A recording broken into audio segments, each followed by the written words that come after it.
The Arizona sun beat down mercilessly on Oak Ridge Community Church as mourners filed in, their black attire absorbing the punishing heat.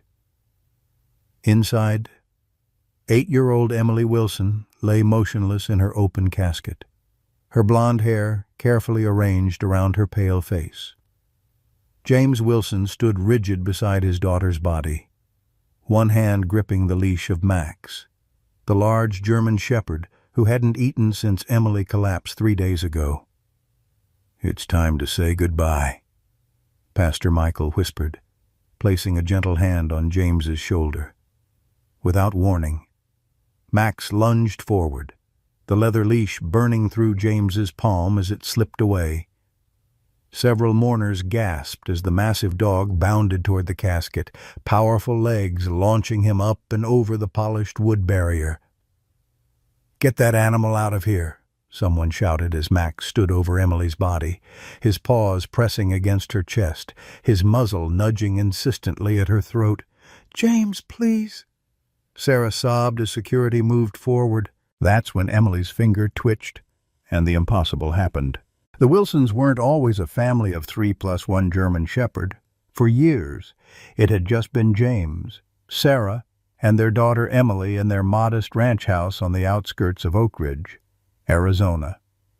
James had returned from his 3rd tour in Afghanistan with a Purple Heart, a pronounced limp, and nightmares that Sarah pretended not to notice. Sarah worked double shifts at Oak Ridge Memorial, coming home with dark circles under her eyes but always a smile for her daughter. Emily was their miracle. Born 6 weeks premature with underdeveloped lungs, she had fought from her first breath. The asthma that followed was just another battle in a war the spirited girl refused to lose. Despite doctors' warnings about limiting physical activity, Emily climbed trees, chased butterflies, and lived with a ferocity that both terrified and amazed her parents. "She's got your stubbornness," Sarah would tell James, who would respond, "and your heart." Max entered their lives on a Tuesday in March. James had been volunteering at the K-9 Veterans Program when he first saw the German Shepherd, sitting apart from the other dogs, eyes constantly scanning the room as if searching for threats.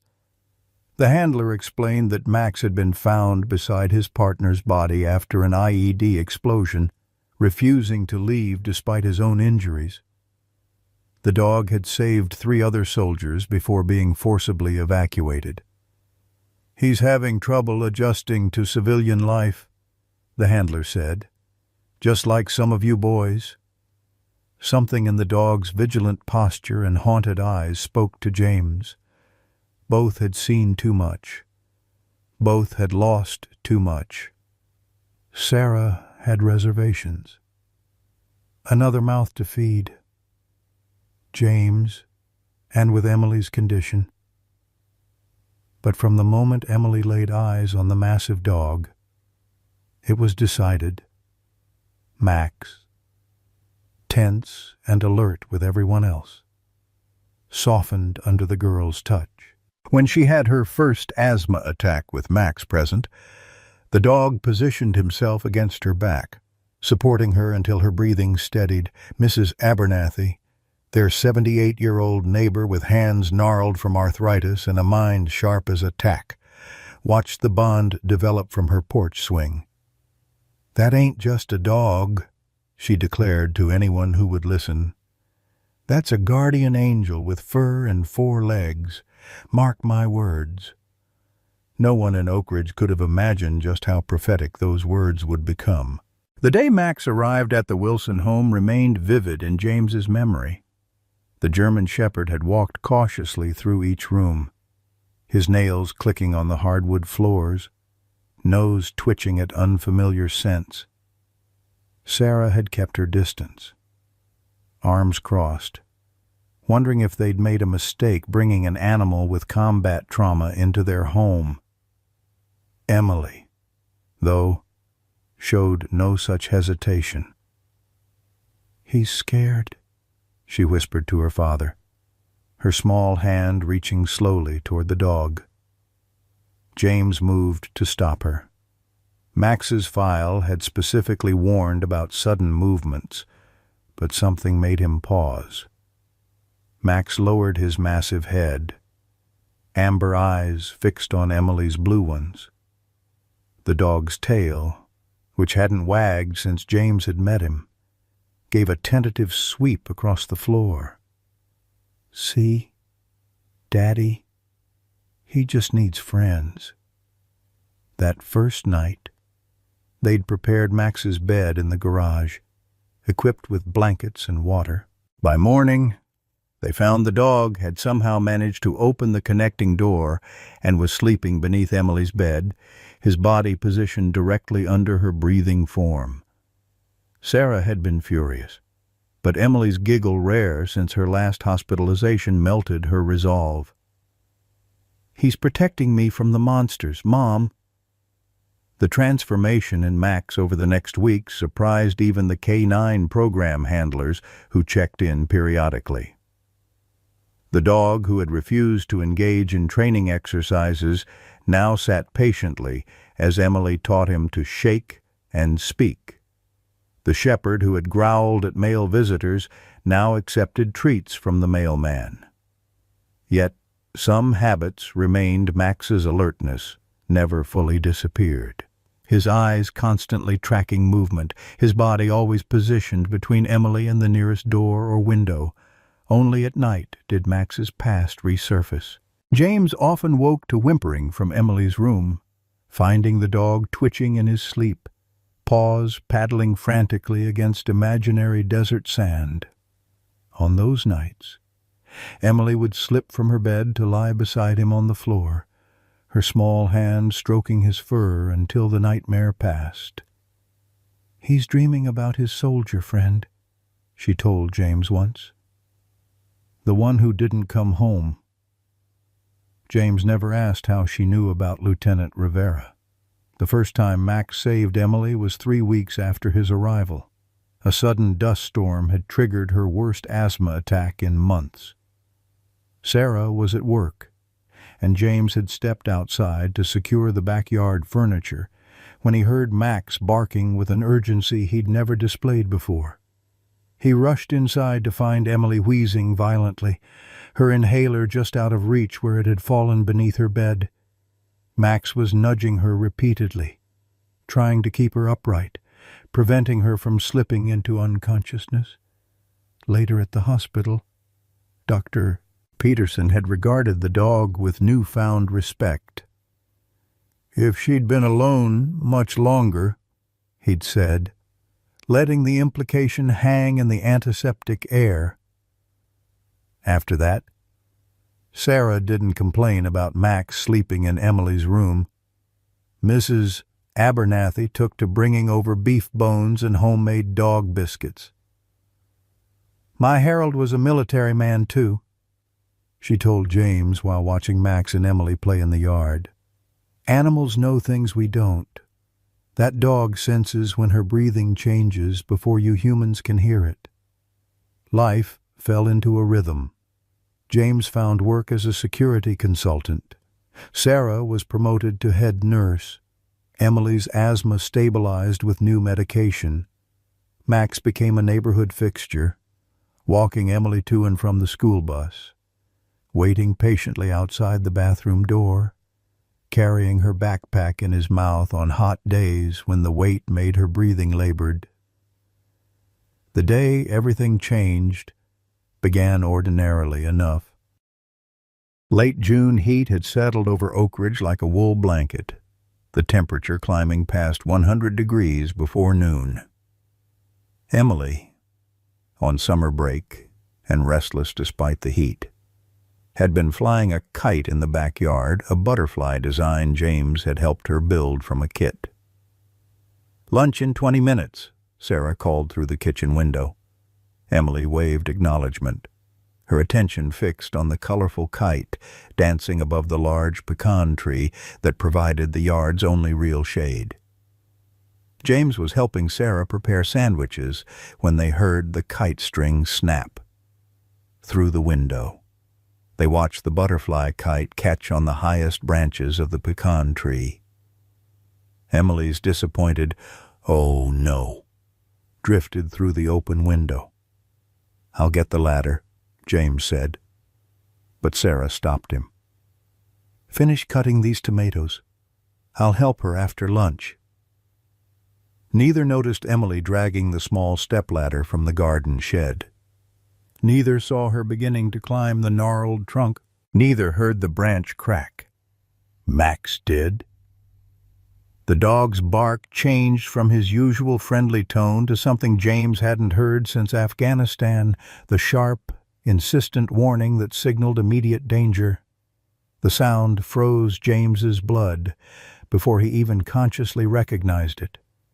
He was running before his brain fully processed why. Sarah right behind him.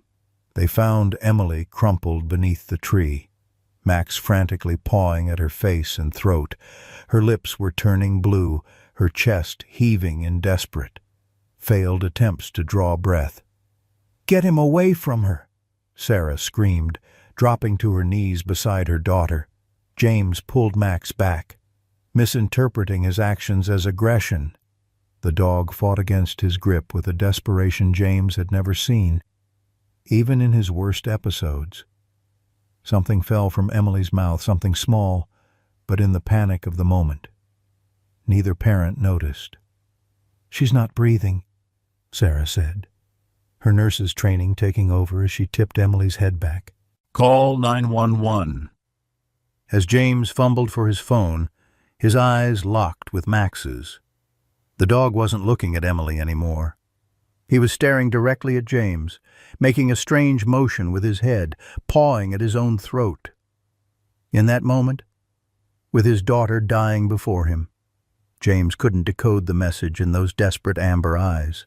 The truck's tires squealed as James took the corner too fast, one hand on the wheel, the other reaching back to steady Emily's limp form where Sarah cradled her in the back seat. Max howled from the truck bed, throwing himself against the metal sides with such force that James feared he might injure himself. "She's still not breathing right," Sarah said, her voice clinical but fraying at the edges. Her fingers pressed against Emily's throat, searching for a pulse that was becoming increasingly difficult to find. "Drive faster, James." The Arizona landscape blurred outside the windows as James pushed the pickup well beyond the speed limit. In the rearview mirror, he could see Max still frantically pawing at the rear window, his teeth bared not in aggression, but in what James now recognized as desperation. "What's wrong with him?" Sarah asked, glancing up briefly from Emily's blue-tinged face. James shook his head. "I don't know. He's been acting strange since—" He couldn't finish the sentence. "Since our daughter started dying."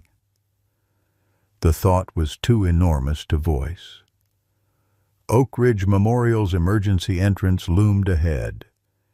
James hadn't even fully stopped the truck before Sarah was throwing open the door. Emily gathered in her arms. Respiratory distress. "Possible severe asthma attack," she shouted as she ran toward the automatic doors, her nurse's training overriding her maternal panic. Hospital staff, recognizing one of their own carrying a child in crisis, rushed forward with a gurney.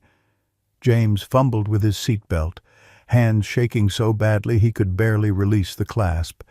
Behind him, Max's howling reached a fever pitch. The sound reminded James of another day, years ago, when he'd heard a military dog make that same sound over the body of his fallen handler. "Stay! Max!" he ordered, voice breaking as he slammed the truck door and ran after his family. Inside, the emergency room was a blur of activity. Dr. Peterson, the same physician who had treated Emily's previous attacks, barked orders as nurses attached monitors and placed an oxygen mask over her face. Sarah stood at the foot of the gurney, professional mask slipping as tears tracked down her cheeks. History of asthma, worsening over the past month. found unconscious beneath a tree. Dr. Peterson recited as he pressed a stethoscope to Emily's chest. Breathing is labored and irregular. Let's get a chest X-ray immediately and start her on albuterol through the nebulizer. She wasn't wheezing before she collapsed, James said, the words tumbling out as a nurse gently but firmly moved him aside. It was different this time. Dr. Peterson nodded without looking up. Anaphylaxis is possible. We'll cover all bases. A crash from the emergency entrance drew everyone's attention. Max had somehow broken through the truck window and now stood in the doorway, his fur bristling, eyes locked on Emily's gurney. Before anyone could react, the dog bolted forward, easily dodging the security guard who moved to intercept him. "Sir, animals are not permitted," a nurse began, but her words died as Max reached the gurney and reared up, front paws landing beside Emily's head. The dog wasn't barking now. Instead, he made a strange coughing sound, his muzzle pressing insistently against Emily's throat. "Get that dog out of here, Doctor!" Peterson shouted as security converged. "Max, down!" James commanded, grabbing the dog's collar. But Max, for the first time since his adoption, completely ignored the order. It took James and 2 security guards to drag the struggling shepherd away from Emily's side. "He's trying to tell us something," James insisted as Max was forcibly removed from the emergency room. The dog's eyes never left Emily, even as the doors closed between them. Outside in the parking lot, James secured Max in the truck again, this time ensuring all windows were barely cracked and doors firmly locked. The dog pressed his nose against the glass, whining continuously, his gaze fixed on the hospital entrance. When James returned to the emergency room, the atmosphere had changed. The frantic energy had been replaced by a heavier, more somber quality. Sarah stood beside a seated Dr. Peterson, both looking at a tablet displaying Emily's chest X-ray. "The films show no obstruction in her lungs," the doctor was saying. "Her airways are inflamed, consistent with a severe asthmatic episode. But that doesn't explain why she's not responding to treatment." "What about her throat?" James asked, the image of Max pawing at Emily's neck suddenly taking on new significance. "Doctor," Peterson glanced up, "we're focused on her lungs, given her history." "If this were an allergic reaction, check her throat," James interrupted, an urgency in his voice that made both Sarah and the doctor stare. "Please." Before Dr. Peterson could respond, alarms began blaring from Emily's room. The 3 adults rushed in to find nurses performing CPR on Emily's small body, her heart monitor showing a flat line. "She's in arrest," a nurse announced unnecessarily. "No pulse for 30 seconds. Time stretched and compressed simultaneously as James watched the medical team work on his daughter. Sarah's hand found his, her fingers digging into his palm with painful intensity. Dr. Peterson called for medications, for the defibrillator, for more hands.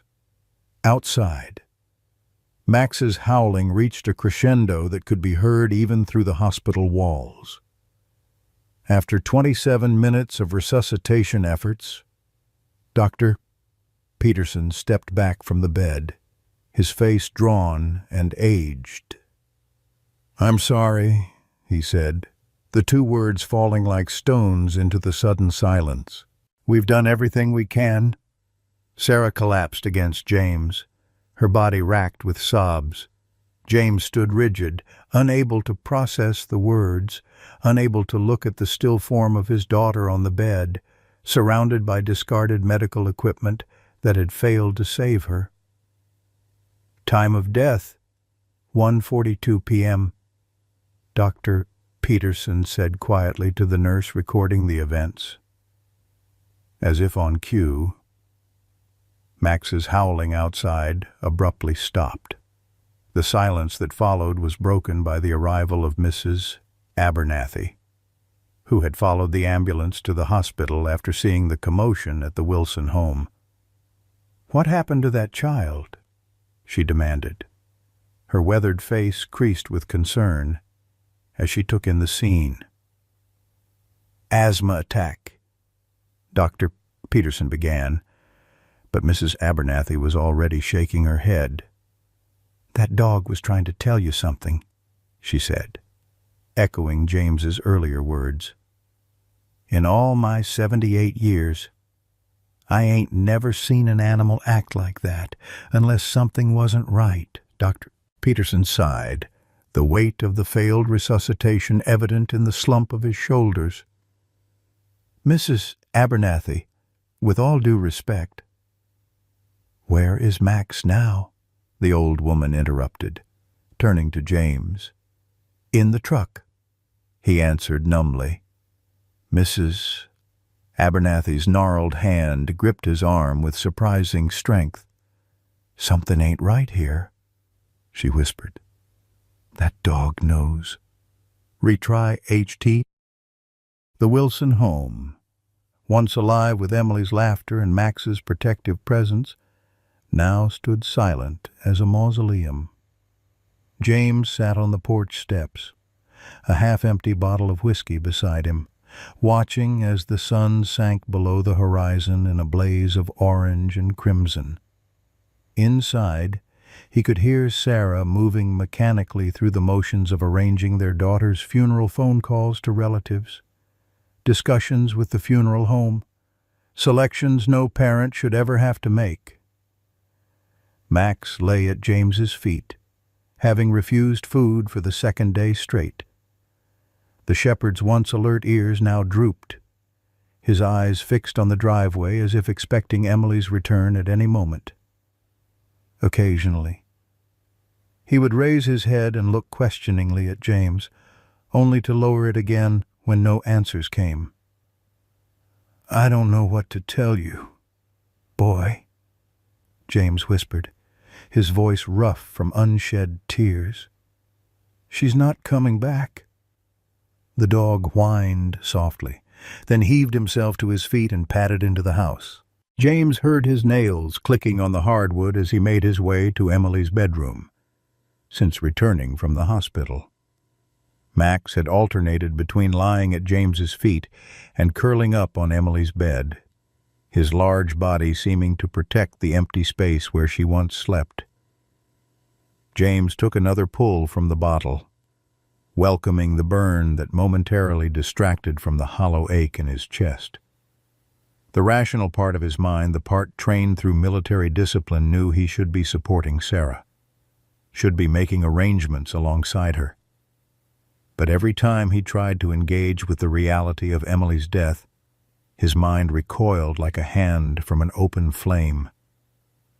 "She's just gone," he told the empty yard, stars now appearing in the darkening sky. Just like that. A movement at the gate caught his attention. Mrs. Abernathy made her way slowly up the path, a covered dish in her gnarled hands.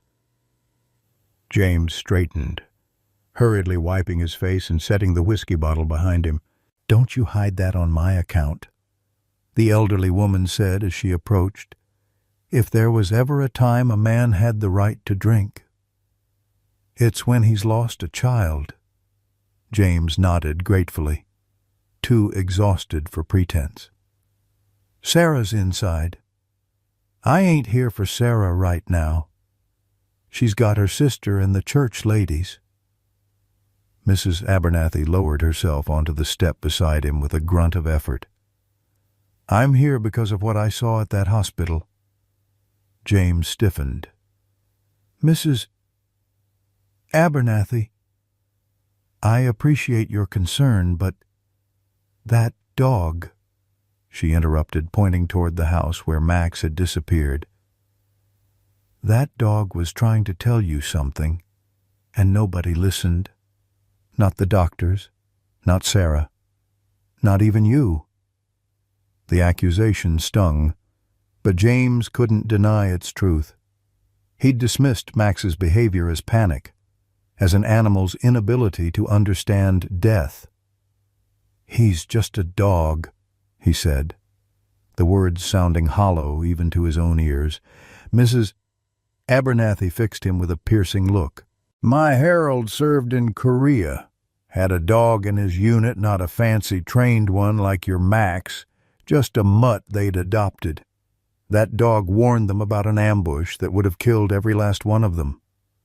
She paused, her weathered face solemn in the fading light. "Animals know things, James, different things than we know."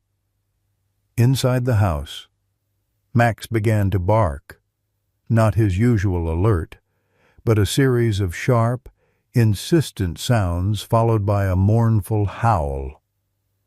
"Hear that?" Mrs. Abernathy said. "He's still trying to tell you." James shook his head, unable to bear another moment of false hope. "Emily's gone, Mrs. Abernathy.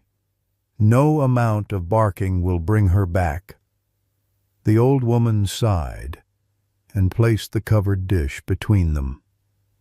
"Chicken and dumplings. Try to eat something." She rose with difficulty, her arthritic knees popping audibly. "Just keep your eyes and ears open, James Wilson. That's all I'm saying." After she left, James remained on the porch until well past midnight, the whiskey bottle now empty beside him. When he finally stumbled inside, he found Sarah asleep on the couch, tear tracks dried on her cheeks, funeral home brochures spread across the coffee table. He made his way down the hall to check on Max, and found the shepherd in Emily's room, not on her bed as expected, but frantically pawing at her backpack in the corner. School had let out for summer 2 weeks earlier, and the purple backpack still contained Emily's notebooks and pencil case.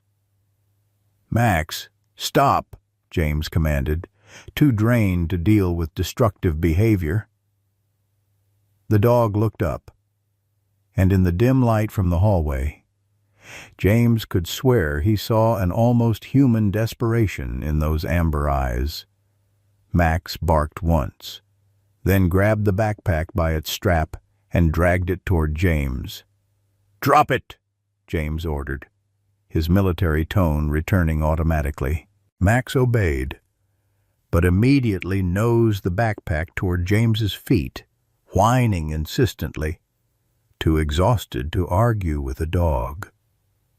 James knelt and unzipped the backpack. Inside were Emily's school supplies, a half-eaten pack of fruit snacks, her inhaler, and a folder of drawings. Max pawed at the folder, his nails scratching against the paper. "Fine," James muttered, pulling out the folder and opening it. The drawings were typical of an 8-year-old their house, with stick figures labeled Mom, Dad, and me, a rainbow arching over mountains, butterflies and flowers in improbable colors. But as James flipped through them, he found a series that made his breath catch. Emily had drawn Max repeatedly. Max sleeping under her bed. Max carrying her backpack. Max alerting Sarah during an asthma attack.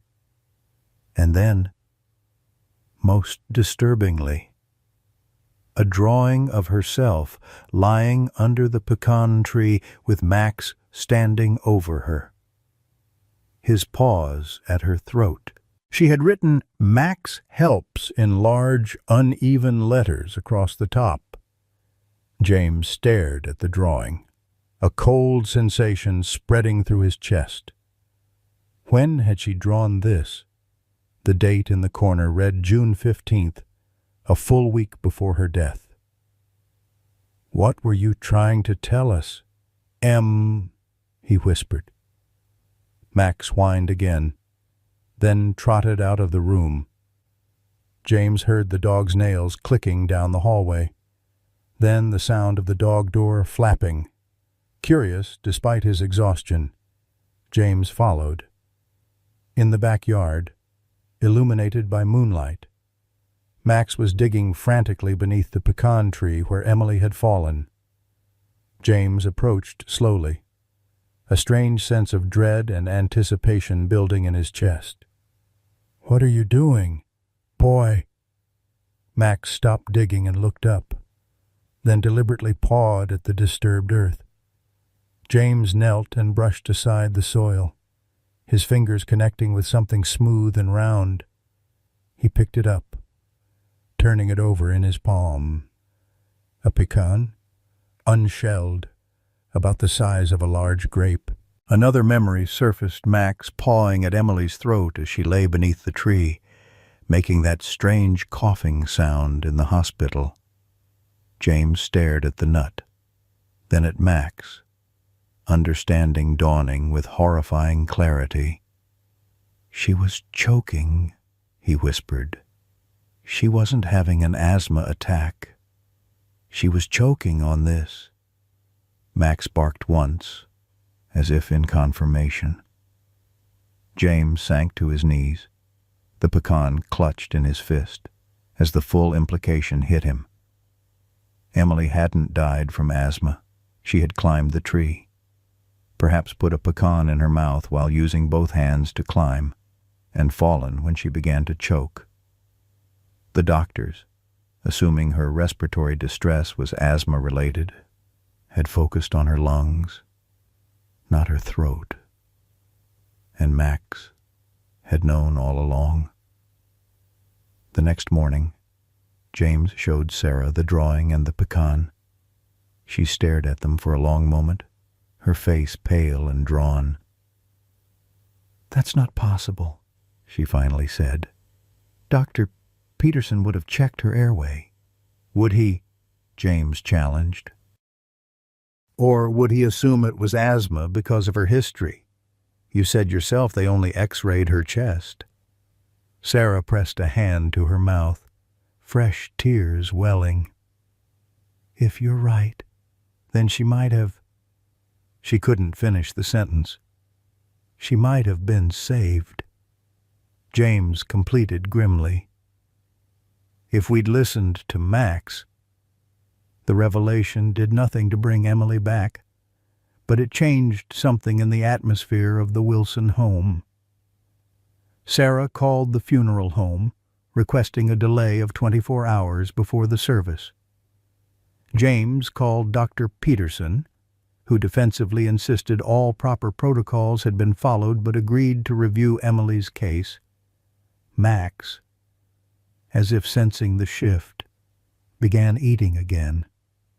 He still spent hours in Emily's room, still whined when he passed her empty chair at the dinner table, but the desperate edge to his behavior had subsided. The day before the rescheduled funeral, Sarah returned from the hospital with a thick envelope. "I pulled her medical records," she said, her nurse's training giving her access her husband lacked. "And I spoke with the technician who performed the chest X-ray."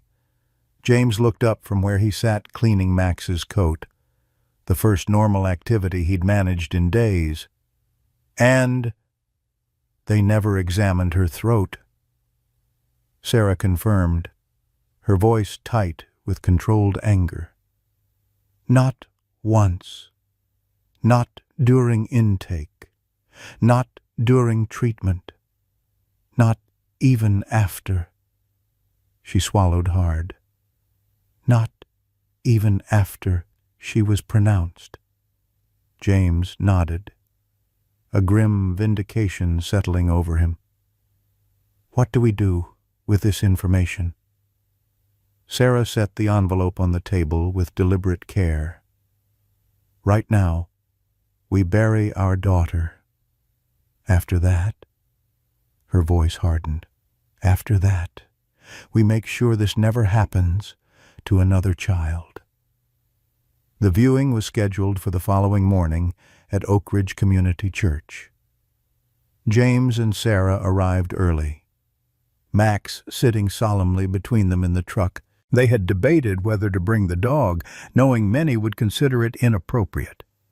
But after everything that had happened, neither could bear to leave him behind. He loved her too, Sarah said simply when the funeral director raised an eyebrow at Max's presence.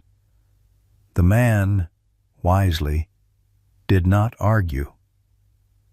Emily looked peaceful in her white casket, surrounded by the wildflowers she had loved. Someone James suspected Mrs. Abernathy had placed a small, framed photo of Emily and Max beside the casket. In it. The girl was laughing, one arm thrown around the shepherd's massive neck while he gazed at her with unmistakable devotion, as family and friends arrived to pay their respects. Max sat quietly beside James, his behavior impeccable, except for an occasional whine when someone approached the casket. Several of Emily's classmates came with their parents, solemn-faced children trying to comprehend the incomprehensible. Mrs. Abernathy arrived with a contingent of elderly neighbors, her knowing eyes finding James across the room. "Your dog doing all right?" she asked quietly when she reached him. James nodded. "Better than yesterday."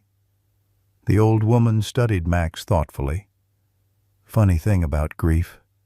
It hits animals different than people. They don't deny it like we do." She patted James's arm. "You bring him to the service tomorrow. Don't you let nobody tell you otherwise." As the afternoon wore on, the crowd thinned until only immediate family remained. Sarah was speaking with the pastor about final arrangements while James sat alone in a pew, Max dozing at his feet. The funeral director approached, his expression professional but kind. "We'll be closing soon, Mr. Wilson. You're welcome to stay as long as you need, but I thought you should know." James nodded wearily. Just a few more minutes. Left alone, he approached the casket once more, Max padding silently beside him. Looking down at Emily's face, James was struck by how wrong she looked in death, too still, too perfect, lacking the perpetual motion that had defined his daughter in life. "I'm sorry we didn't listen, Em," he whispered. "Max tried to tell us, but we didn't understand." At the sound of his name, Max's ears perked up. The dog rose on his hind legs, front paws resting on the edge of the casket as he peered inside. James started to pull him back, then stopped, remembering Mrs. Abernathy's words. That dog was trying to tell you something, and nobody listened. "What do you see, boy?" James asked softly. Max whined, nose twitching as he sniffed Emily's still form. Then, to James's shock, the dog's tail began to wag, not the frantic motion of excitement, but a slow, deliberate movement that seemed utterly incongruous with the somber setting. "Max, down!" James commanded, suddenly aware of how inappropriate the dog's behavior would appear to anyone walking in. But Max ignored him, continuing to stare intently at Emily's face, tail still wagging. James looked from the dog to his daughter and back again, a strange, impossible thought taking root. "Max," he said carefully, "what are you trying to tell me?" The shepherd turned to him, and James could swear he saw frustration in those intelligent eyes. Max barked once, then returned his attention to Emily, pawing gently at the casket's edge. James stood frozen, torn between hope and the certainty that grief was making him irrational. He reached out a trembling hand and touched Emily's cheek. The skin was cool, but not as cold as he expected. A trick of the embalming process, he told himself. Then he noticed something else, something so subtle he might have missed it if he hadn't been staring so intently. A slight, almost imperceptible movement beneath Emily's closed eyelids. His heart began to pound. "Sarah," he called, his voice cracking. "Sarah, come here now." He heard his wife's footsteps hurrying from the next room. "James, what is it?" He couldn't answer, couldn't form words around the wild hope building in his chest. Instead, he pointed at Emily's face, where the movement beneath her eyelids had become more pronounced. Sarah gasped, one hand flying to her mouth. "Is she—" "I don't know," James said, voice barely audible.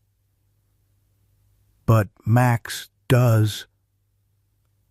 As if in confirmation, Max barked again, the sound echoing through the empty church. And in that moment, watching his dog standing guard over his daughter's casket, tail wagging with absolute certainty, James made a decision. "Get Dr. Peterson on the phone," he told Sarah.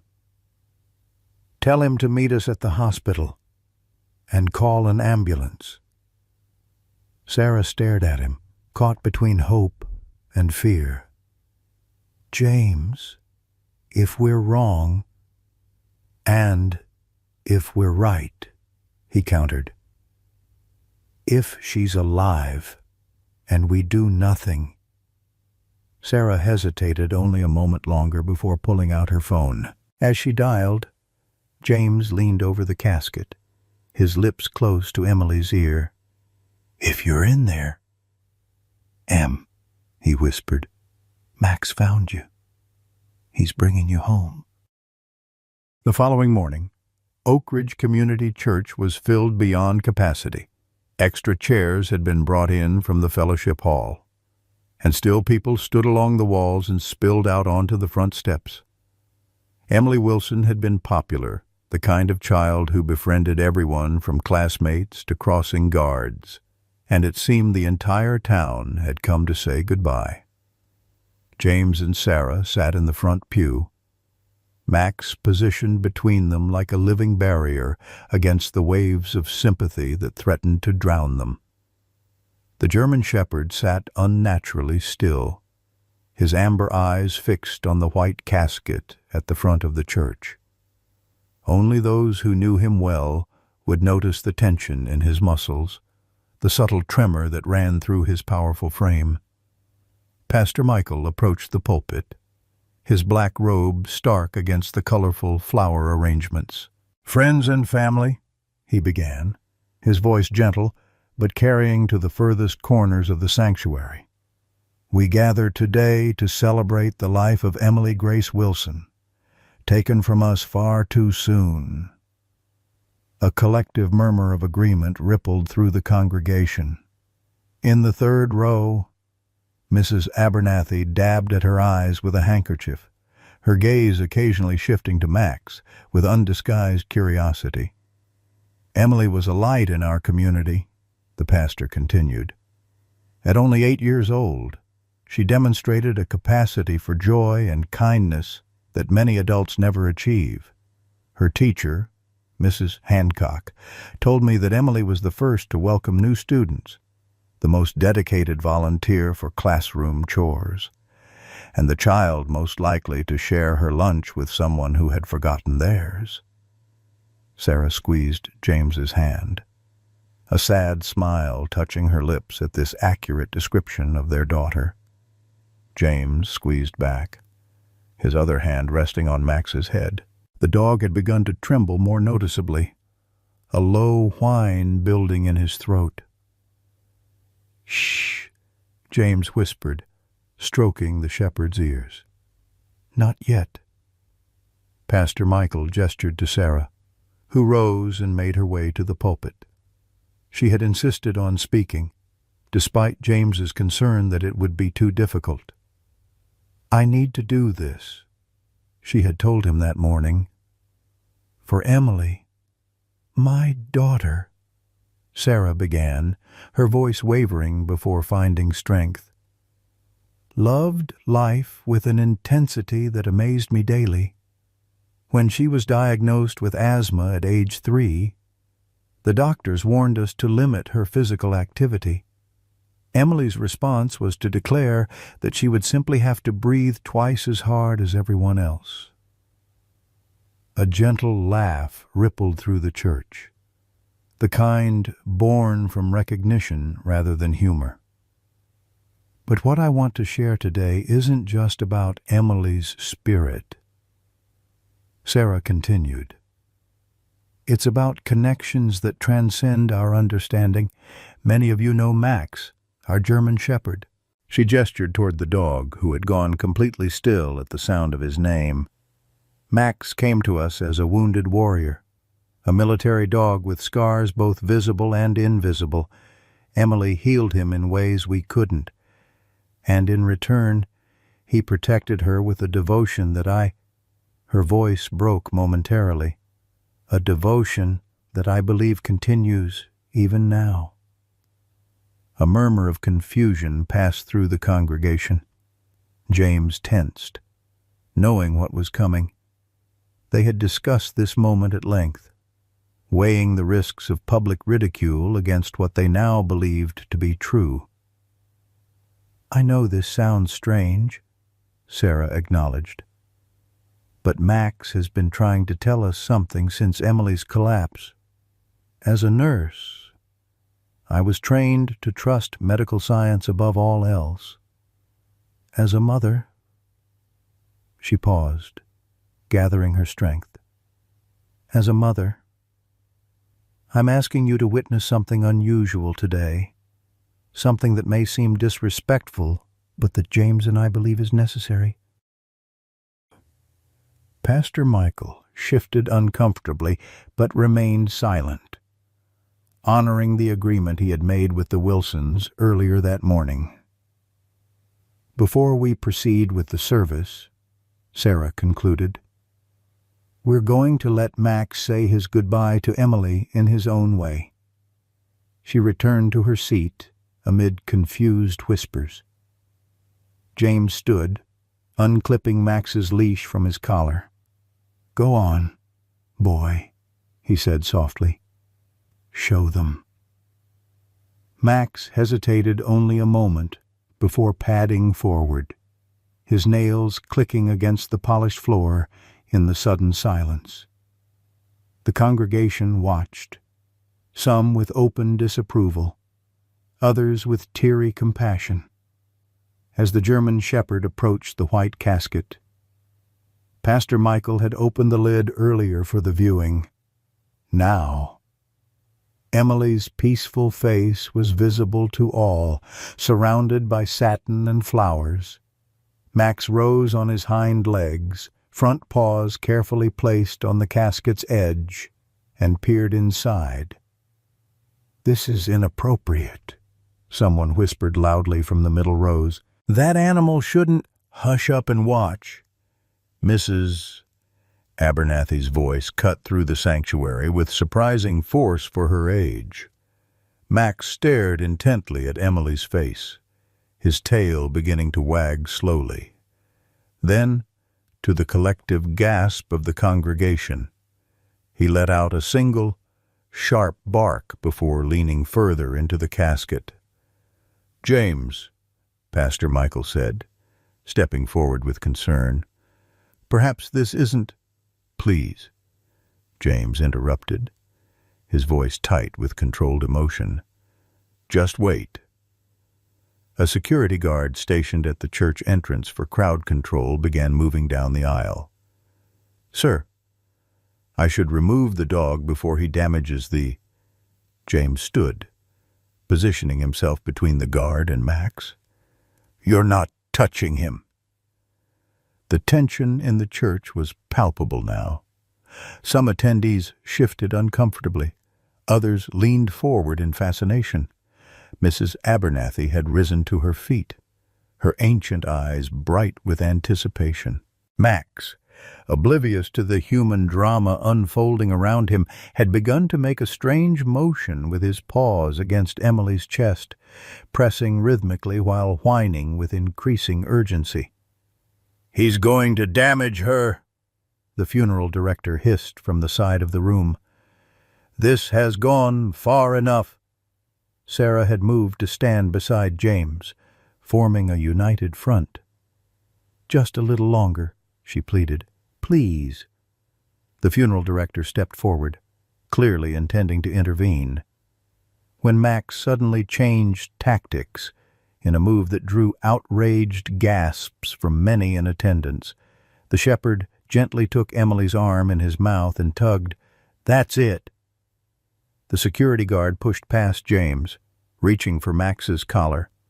What happened next would later be described by the Oak Ridge Gazette as a moment of divine intervention. Others would call it a medical anomaly, a statistical improbability, or simply a miracle. As the guard's hand closed around Max's collar, Emily's finger twitched. The movement was subtle, so slight that many would later claim they hadn't seen it at all.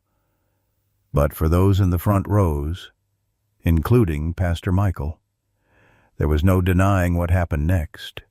Emily's chest rose with a sudden sharp intake of breath. The sanctuary erupted in chaos. The security guard stumbled backward, releasing Max in shock. Sarah pushed past him, reaching for her daughter with trembling hands. James was already on his cell phone, the emergency number dialed before his conscious mind had fully processed what was happening. "My daughter," he shouted into the phone, his voice cracking. "She's breathing. She's alive." Pastor Michael had dropped to his knees in prayer. Mrs. Abernathy was shouting something about the Lord's mysterious ways, while several attendees fled the church in terror. Through it all, Max stood firm at the casket's side, tail now wagging frantically as he barked at anyone who approached, allowing only James and Sarah near. "Emily," Sarah whispered, cradling her daughter's face. "Emily, can you hear me?" The girl's eyelids fluttered, but didn't open. Her breathing was shallow, but undeniable. A paramedic who had been attending the funeral pushed through the crowd, medical bag in hand. "I need space," he ordered, professional training overriding his astonishment. "Everyone back." As the paramedic began assessing Emily's vital signs, a commotion at the church entrance signaled the arrival of an ambulance, the one James had insisted be stationed nearby, despite the funeral director's objections about disrupting the dignity of the service. "Pulse is weak but present," the paramedic reported.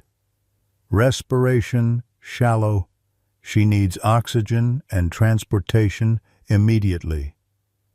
Two more paramedics rushed in with a stretcher, their faces betraying momentary shock at the scene before them.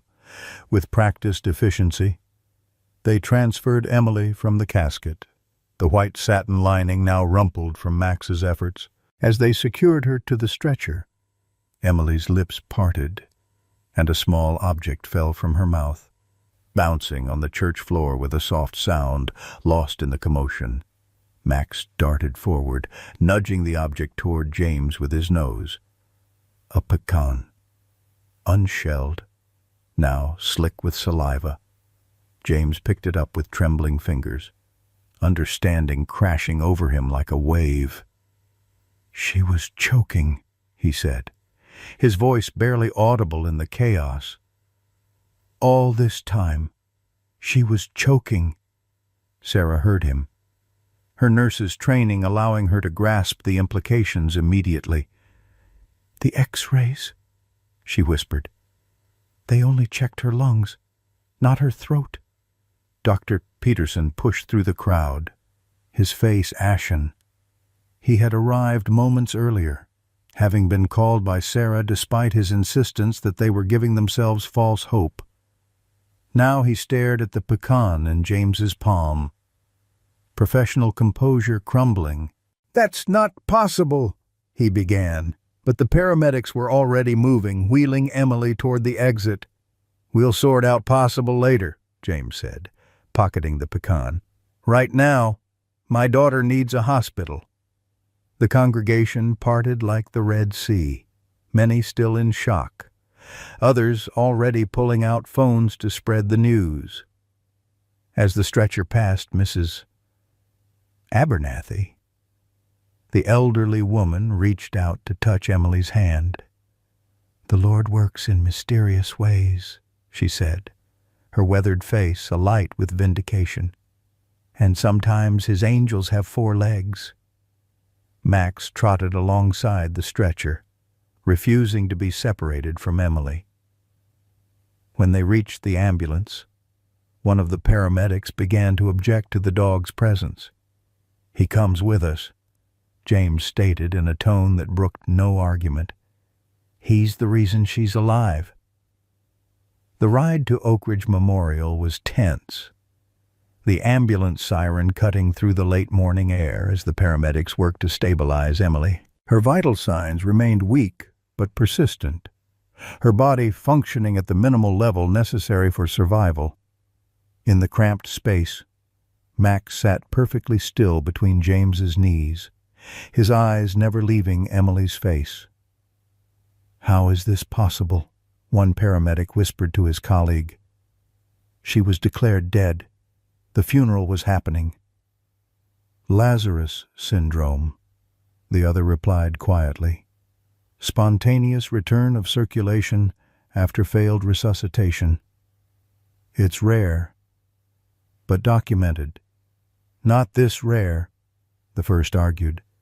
"Not after 3 days." James heard them but couldn't focus on their words. His entire being was concentrated on the miracle before him, the slight rise and fall of Emily's chest, the occasional flutter of her eyelids, the faint pulse visible in her neck.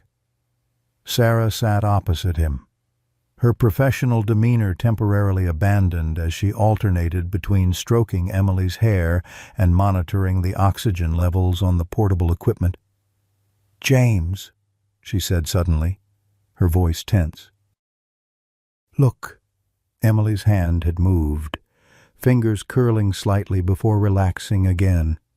A collective breath was held in the ambulance, all eyes fixed on the small figure on the stretcher. Then, in a moment, James knew would be etched in his memory until his dying day. Emily's eyes opened. They were unfocused at first, blinking against the harsh ambulance lighting. Then her gaze shifted, moving past the paramedics, past her mother, until they locked with the amber eyes of the German shepherd, watching her with unwavering attention.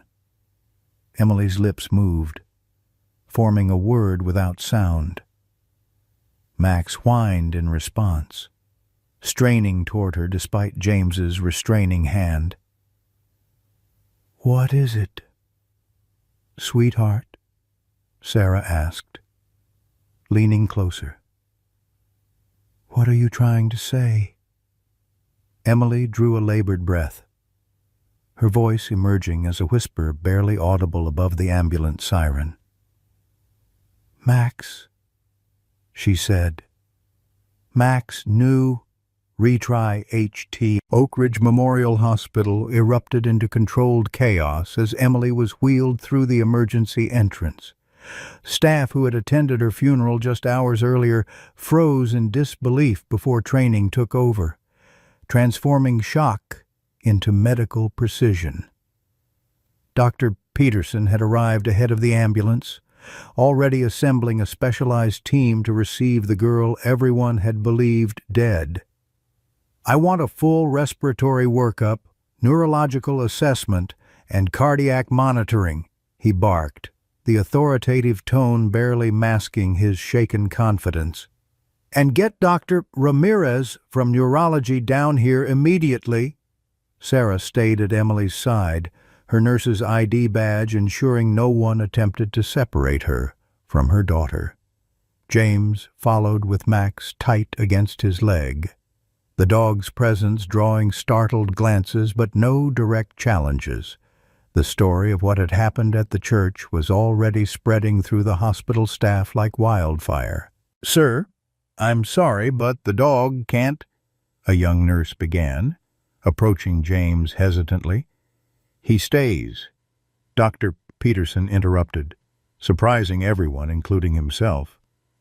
The physician's face showed the internal struggle between medical protocol and what he had witnessed. "At least for now. Keep him out of the sterile areas." As Emily was transferred to an examination room, James found himself in the familiar purgatory of the waiting area, Max sitting vigilant beside him. The emergency room was oddly quiet, patients and staff alike subdued by the extraordinary circumstances. Through the glass doors, James could see Dr. Peterson performing a thorough examination of Emily's throat, Sarah assisting with professional calm that belied the tears tracking silently down her cheeks. "Mr. Wilson," James looked up to find the hospital administrator, Dr. Hayes, standing before him, her expression unreadable. "I'd like to speak with you privately, if I may." "Whatever you have to say can be said here," James replied, too emotionally drained for professional niceties. "Doctor." Hayes glanced at the various people within earshot, other waiting patients.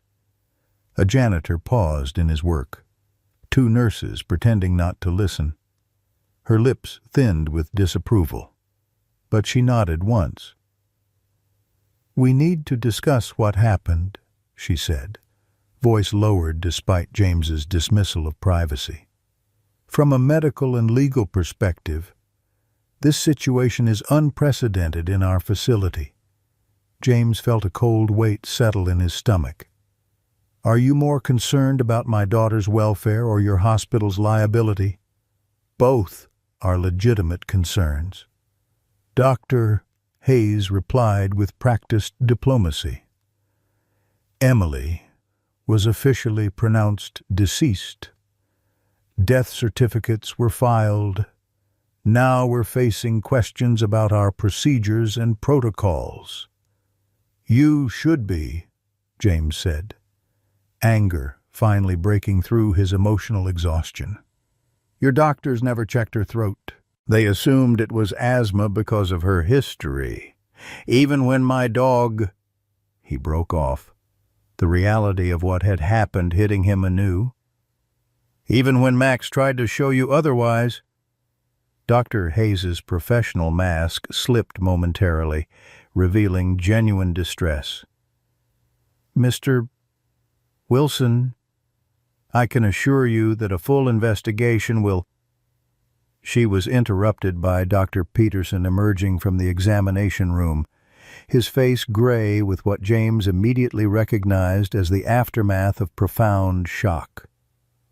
The physician approached slowly, his usual confident stride replaced by the tentative steps of a man questioning his own competence. "James," he said, using his first name for the first time in their long professional relationship. "We found it." "The pecan?" James supplied. Dr. Peterson nodded, visibly swallowing. "Not just one? 3 pieces. They were lodged in her trachea, but positioned in a way that allowed minimal airflow, not enough for normal consciousness, but enough to sustain basic biological functions." He ran a hand through his hair, the gesture making him look suddenly older. "The chest X-rays wouldn't have shown them. We should have done a throat examination, especially given the circumstances of her collapse. But with her history of asthma, you saw what you expected to see." James finished for him, the anger in his voice tempered by exhaustion. Yes, the simple admission seemed to cost the doctor physically. Her reduced oxygen intake induced a coma-like state that mimicked death, particularly once the sedatives we administered for intubation took effect. Her vital signs dropped below detectable thresholds using standard methods. But she wasn't dead, James stated flatly. No. Dr. Peterson's professional composure cracked entirely. God help me, James. I declared your daughter dead when she was still alive. The raw anguish in the physician's voice diffused some of James's anger. Max, sensing the shift in emotional temperature, leaned against James's leg in silent support. What happens now? James asked. The pragmatic part of his mind, the part that had kept him alive through 2 tours in Afghanistan, taking control. Dr. Peterson straightened slightly, clinging to the familiar territory of medical prognosis. We've removed the obstructions and established a clear airway. She's breathing independently but remains weak. The primary concern now is potential neurological damage from prolonged oxygen deprivation. Will she recover? The question caught in James's throat. It's too early to say with certainty. Dr. Peterson replied carefully. The human brain can withstand surprising levels of oxygen deprivation under certain conditions. Cold water drownings, for instance, have remarkable survival stories. Emily's reduced core temperature from the cooling processes after her apparent death may have actually protected her brain function. He hesitated. The next 72 hours will be critical. Dr. Hayes, who had been listening silently, stepped forward. Mr. Wilson, I want to assure you that Emily will receive the absolute best care we can provide. And regarding the irregularities in her initial treatment, I promise you a full investigation. James nodded absently, his focus already returning to the examination room where his daughter lay. Can I see her now? Yes, though she's been sedated for the procedure. Dr. Peterson said. Sarah is with her? As James stood, Max rose beside him, alert and ready. Dr. Hayes eyed the dog with obvious reservation. I understand the extraordinary circumstances, she began. But hospital regulations regarding animals are very clear. He saved her life. James interrupted, his voice quiet but unyielding. When every medical professional in this building failed, Max knew she was still alive. He stays. The hospital administrator opened her mouth to object, then closed it again as Dr. Peterson placed a restraining hand on her arm. I'll authorize it as a special circumstance, the physician said, at least until Emily is stabilized. In the examination room, Emily lay unconscious on the hospital bed, the peaceful appearance unnervingly similar to how she had looked in her casket just hours earlier. The key difference, the miraculous difference, was the gentle rise and fall of her chest and the steady beeping of the heart monitor. Sarah looked up as James entered, her face showing the emotional whiplash of the day's events. They found 3 pieces of pecan in her throat, she said, her nurse's precision momentarily overriding her maternal emotions. One had shifted during the funeral, which allowed enough additional airflow for her autonomous functions to strengthen. When Max pressed on her chest, James realized he was trying to dislodge them. Max approached the bed cautiously, sniffing the air. Sarah reached down to stroke his head, a gesture of reconciliation with the animal she had once considered merely a pet, but now recognized as something more. The funeral home used a cooling process, but not full embalming because of the rushed timeline, she continued, her voice clinical but trembling slightly. If they had... She couldn't finish the sentence.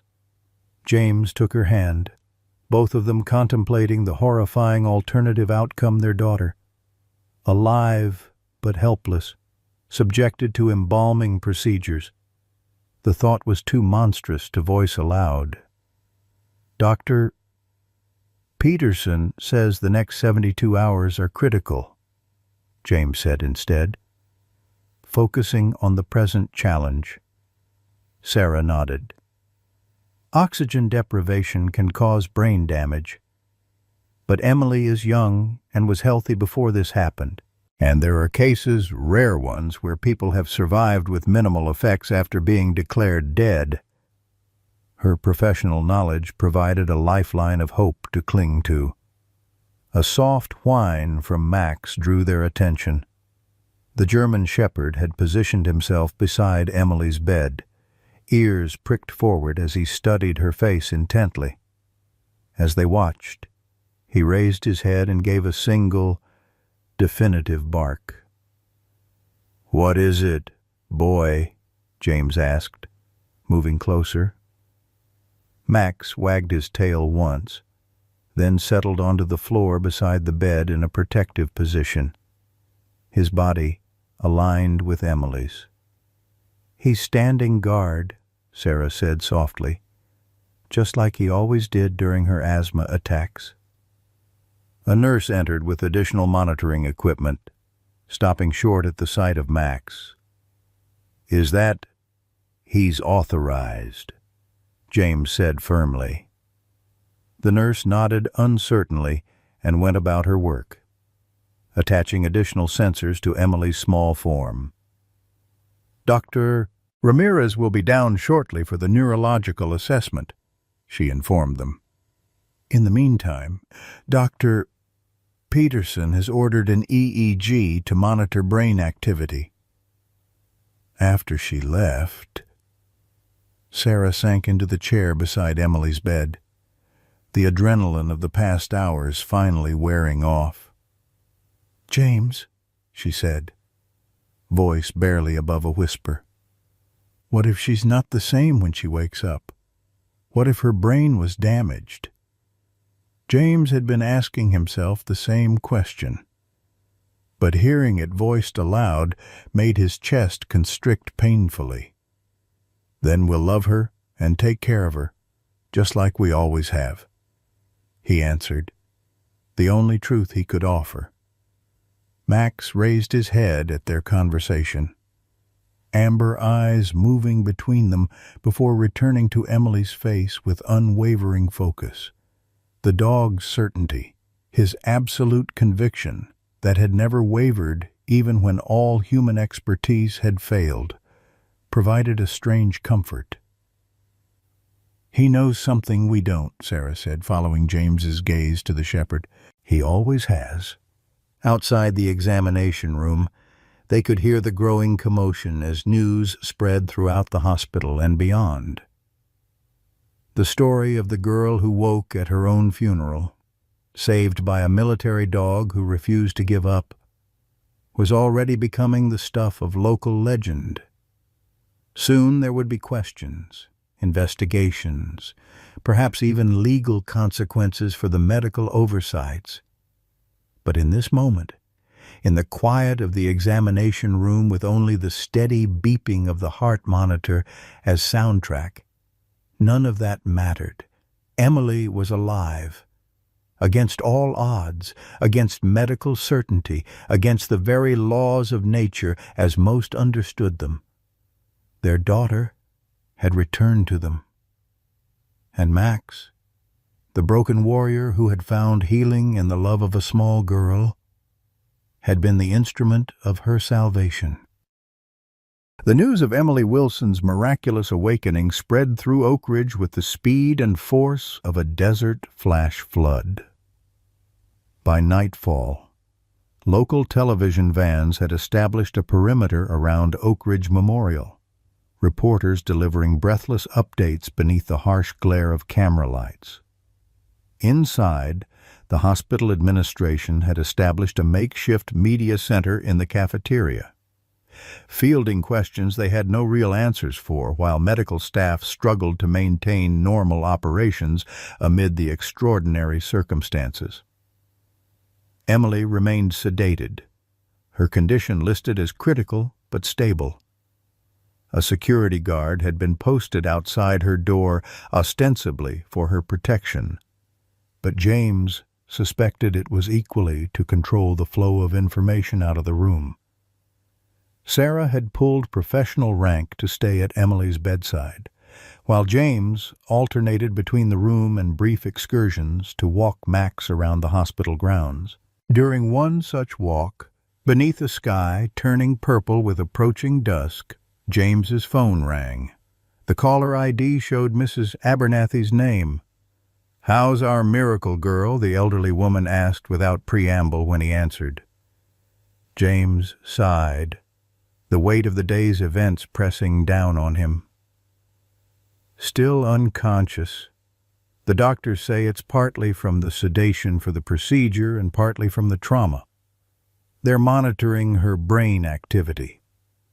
"And what does that dog of yours say?" Mrs.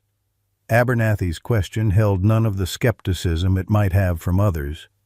James looked down at Max, who was sniffing the base of a mesquite tree with focused attention. "He's calm, not distressed." "Well, there you have it then," Mrs. Abernathy said with the conviction of someone whose life experience trumped medical science. "That dog's got a better track record than them doctors so far." Despite everything, James felt a smile tug at his lips. "The hospital's in chaos. Dr. Peterson is meeting with the Medical Ethics Committee.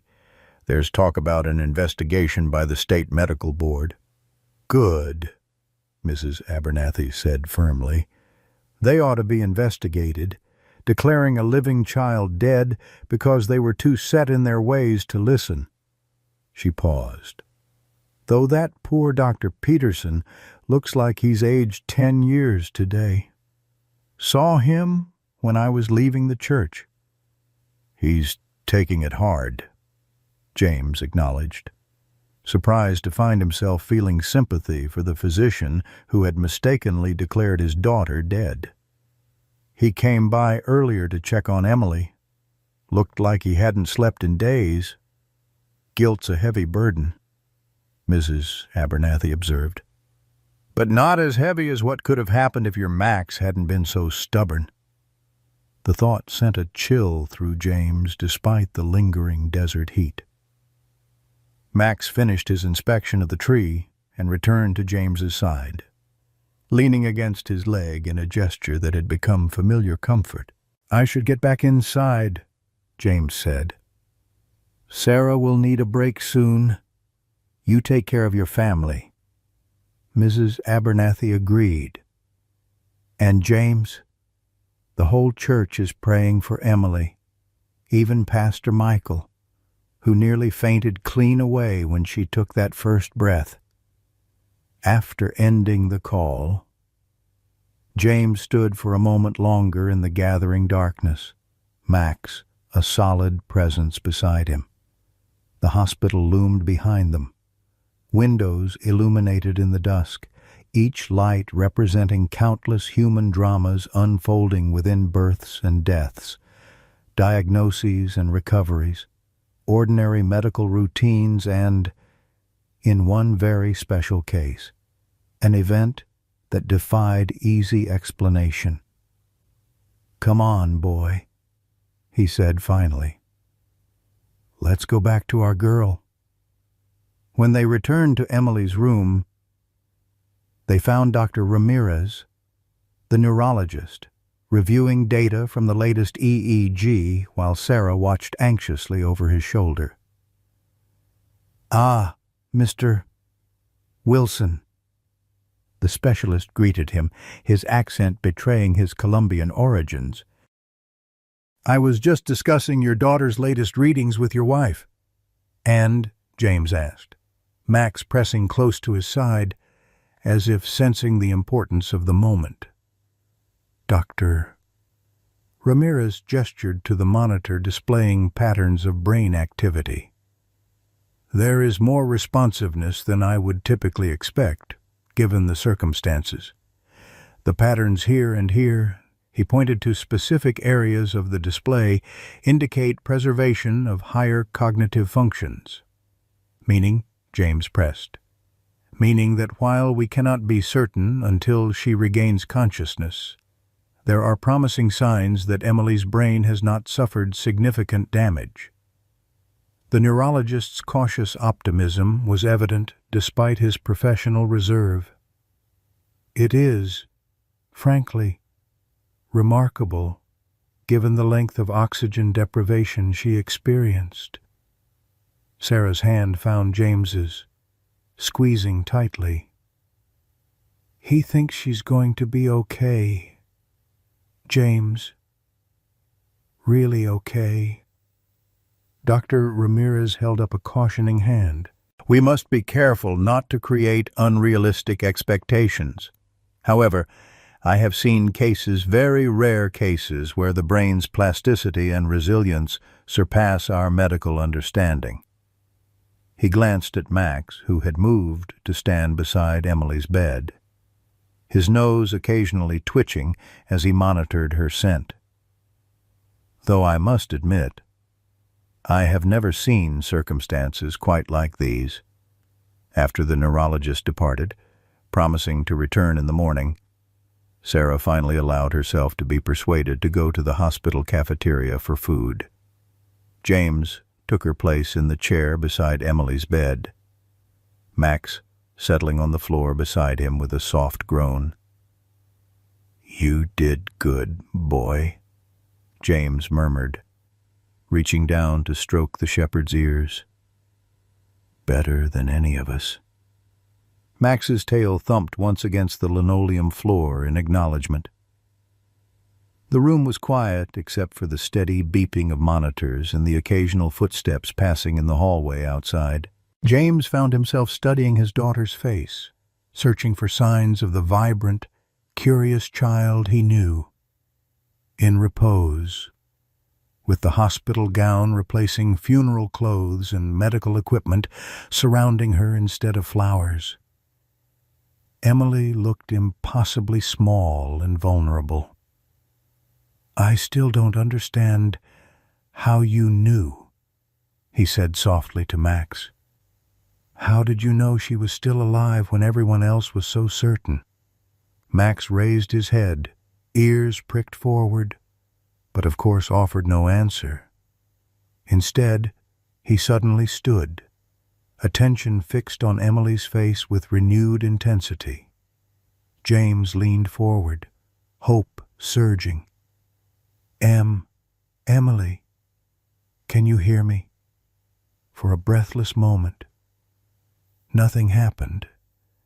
Then, so subtly he might have imagined it, Emily's eyelids fluttered. Max whined softly, his tail beginning a cautious wag. "Emily," James called again, taking his daughter's hand. "Squeeze my hand if you can hear me, sweetheart." The pressure was so faint he almost missed it, just the slightest contraction of her small fingers against his palm. But it was deliberate, unmistakably responsive. "That's it, Em," he encouraged, tears burning his eyes. "You're safe. You're in the hospital. Max is here too." At the mention of the dog's name, Emily's eyelids fluttered more insistently. Slowly, with visible effort, they opened halfway, her blue eyes unfocused and confused. "Dad?" The word was barely audible, her throat still raw from the procedure.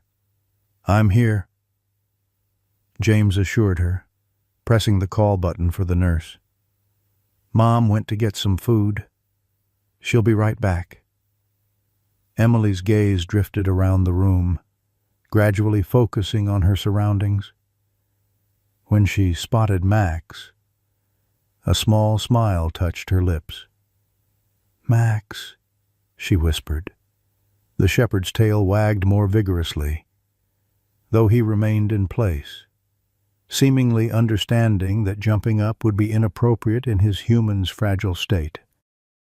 A nurse entered, eyes widening at seeing Emily awake. "I'll get Dr. Peterson," she said, already backing toward the door. "Water," Emily managed, her voice raspy. James held a small cup with a straw to her lips, allowing her just enough to moisten her throat as the doctor had instructed earlier. "Small sips, honey." After drinking, Emily's eyes seemed to clear further. "Was I asleep a long time?" James hesitated, unsure how to explain what had happened in terms an 8-year-old could comprehend. "Yes, for a few days. You had an accident when you were climbing the pecan tree. Remember?" Emily's forehead wrinkled in concentration. "I was trying to get my kite. Then I couldn't breathe." "You had something stuck in your throat," James explained gently. "But you're okay now." Emily's gaze drifted back to Max, who hadn't taken his eyes off her since she woke. "Max knew," she said, echoing her first words in the ambulance. "He was trying to help me." "Yes, he was," James agreed, reaching down to stroke the shepherd's head. "He kept trying to tell us, but we didn't understand until later." Emily was quiet for a moment, processing this information with the straightforward acceptance children often show for extraordinary circumstances. "I had a strange dream," she finally said. "What kind of dream?" James asked, curious, despite his concern about tiring her. "I was somewhere else," Emily said, her voice dreamy and distant. "It was warm and bright. There was a soldier there." James felt a chill that had nothing to do with the hospital's air conditioning. "A soldier," Emily nodded weakly. "He was nice. He showed me pictures of Max when he was a puppy. He said Max needed to finish something important." James's mouth went dry. "Did this soldier tell you his name?" "Scott," Emily replied without hesitation. "He said he used to be Max's person before you." The room seemed to tilt around James. Lieutenant Scott Rivera, Max's handler, who had died in Afghanistan, had never been mentioned by name in Emily's presence. The shepherd's history had been explained in only the vaguest terms appropriate for a child, before James could formulate a response. "Doctor," Peterson rushed into the room, followed closely by Sarah, whose half-eaten sandwich had been abandoned at the sight of a nurse running toward Emily's room. "Emily," Sarah cried, hurrying to the bedside. "Oh, thank God." Dr. Peterson moved with professional efficiency, checking vital signs and pupil response. "Hello, Emily," he said, his clinical detachment tempered by genuine relief. "How are you feeling?" "Thirsty," Emily replied, "and my throat hurts." "That's to be expected," the doctor assured her. "We had to remove something that was stuck there." As the physician continued his examination, asking Emily simple questions to assess her cognitive function, James found himself replaying his daughter's words about her dream. The obvious explanation was that she had somehow overheard discussions about Max's background, while unconscious patients in comas often reported later that they had been aware of conversations around them. Or perhaps James or Sarah had mentioned Rivera's name without realizing it at some point. Yet the specificity of her recollection, Max as a puppy. Details no one in the family would have known nagged at him. "James," Sarah's voice pulled him from his thoughts. "Dr. Peterson says Emily's initial responses are excellent. He's cautiously optimistic about a full recovery."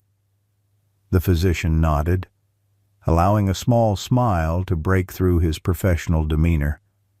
"I'd like to run additional tests tomorrow, but her neurological responses are remarkably good. Her memory seems intact, and she's displaying appropriate cognitive function for her age." "When can I go home?" Emily asked. The question so normal, so perfectly childlike after the extraordinary circumstances that James felt tears threatening again. "Not for a few days at least," Dr. Peterson replied. "We need to make sure you're completely recovered first." Emily's gaze shifted to Max. "Can he stay with me?" Dr. Peterson hesitated, hospital regulations warring with the undeniable role the dog had played in Emily's survival. "We'll work something out," he finally said. Decision made. "After all, he's earned special privileges, I think." As if understanding, Max wagged his tail once in acknowledgement, his amber eyes never leaving Emily's face. "I told him I'd be careful next time," Emily said suddenly. "The soldier, I promised I'd be more careful climbing trees." Dr. Peterson looked confused, but Sarah met James's gaze across the bed, a question in her eyes that neither of them had answers for. "That's good, sweetheart," James said, smoothing Emily's hair back from her forehead. "That's a very good promise to keep." 1 year later, the pecan tree in the Wilsons' backyard cast dappled shade across the gathering of friends and neighbors.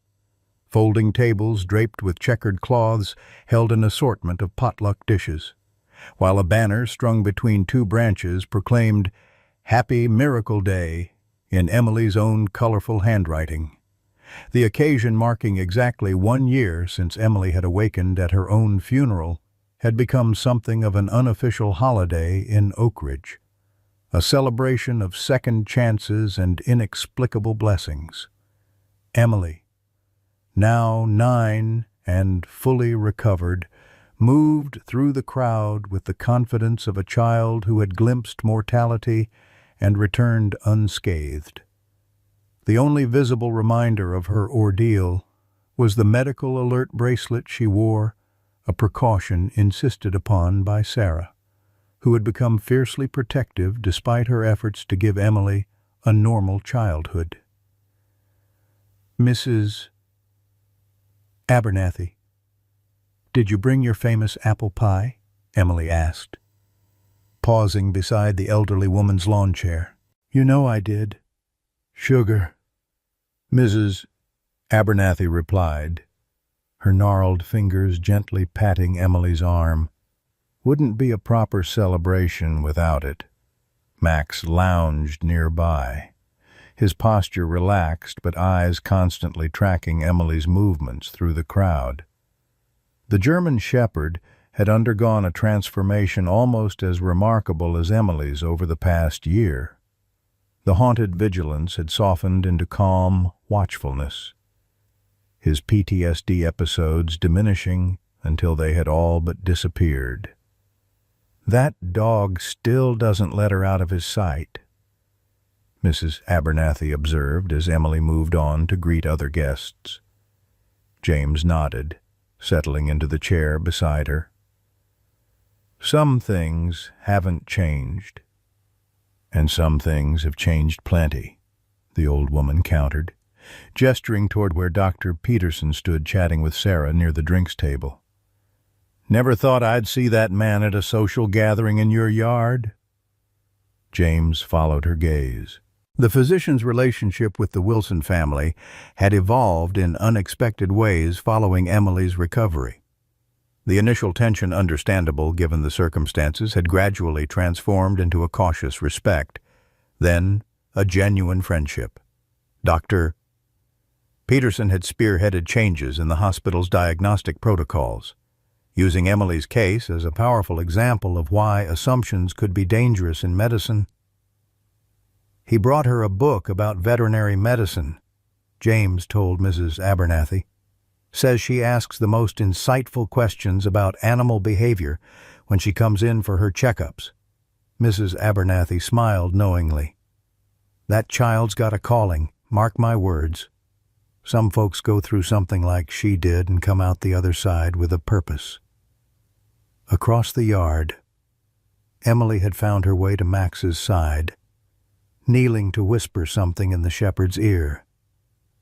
The dog's tail wagged lazily in response, his amber eyes reflecting complete contentment. "James," Sarah called, waving him over. "Pastor Michael is asking about the new support group." The Canine Companion Program had been James's response to the events of the past year, a support group connecting veterans suffering from PTSD with former military working dogs needing homes. The idea had come to him during Emily's recovery, when he realized how profoundly Max's presence had helped his own lingering trauma, even as the dog assisted Emily. "If you'll excuse me," James said, rising from his chair. Mrs. Abernathy waved him off. "Go on. I'm just fine right here watching your miracle unfold." As the afternoon progressed, the gathering took on the comfortable rhythm of small-town celebrations. Children played tag around the yard while adults shared stories and food. Dr.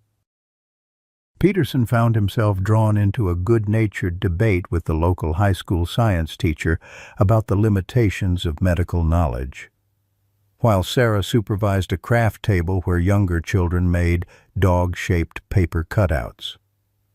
James stood at the grill, flipping burgers and enjoying the simple normalcy of the moment when Emily approached, Max at her heels. "Dad," she said, her expression suddenly serious. "Can I show everyone my new project?" James nodded, curious. Emily had been working on something in her room for weeks, uncharacteristically secretive about its nature. Emily climbed onto a chair and whistled for attention, a skill she had mastered over the past year. When the gathering quieted, she held up a large framed drawing. "This is for Max," she announced, "and for the soldier who sent him to us." The drawing, rendered with the improving skill of a 9-year-old artist, showed Max in his military gear alongside a uniformed soldier whose face was surprisingly detailed for a person Emily had never met. Between them stood Emily herself, one hand on the dog, one hand reaching toward the soldier. A collective murmur passed through the gathering.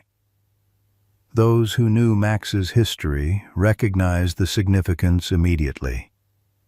Those who didn't were quickly filled in by whispered explanations. "I'm hanging it in my room," Emily continued, "so I never forget to be careful, and so Max knows his first person is still watching over both of us." James felt Sarah's hand slip into his, squeezing tightly. They had never found a satisfactory explanation for Emily's detailed knowledge of Lieutenant Rivera, the photograph in Max's military service record that Emily had somehow reproduced with uncanny accuracy despite never having seen it. Some mysteries, they had decided, were better left unexplained. As the sun began to set over Oak Ridge, casting the yard in golden light, Emily knelt beside Max, arms wrapped around his sturdy neck. The shepherd leaned into her embrace, his posture reflecting absolute contentment and certainty, the certainty that had never wavered, even when all human wisdom had failed. "Some angels have wings," Mrs. Abernathy observed to no one in particular, watching the pair with knowing eyes. "And some have 4 legs and a heart bigger than most humans." In that moment, with his family whole and his home filled with friendship and laughter that had so nearly been lost forever, James couldn't have agreed more. In the quiet moments of life, we sometimes glimpse truths that defy explanation. Emily's story reminds us that the bonds we forge, especially in our golden years, transcend conventional understanding. Like Max, who knew what medical science couldn't detect, we too carry wisdom born from decades of living that younger folks often dismiss. Remember when doctors listened to patients instead of just machines? When intuition and experience carried weight in a world not yet obsessed with technology? Emily's miracle echoes the America many of us remember, where neighbors like Mrs. Abernathy spoke hard truths without apology, where faith and science coexisted without conflict, and where the unexplainable was met with wonder rather than skepticism.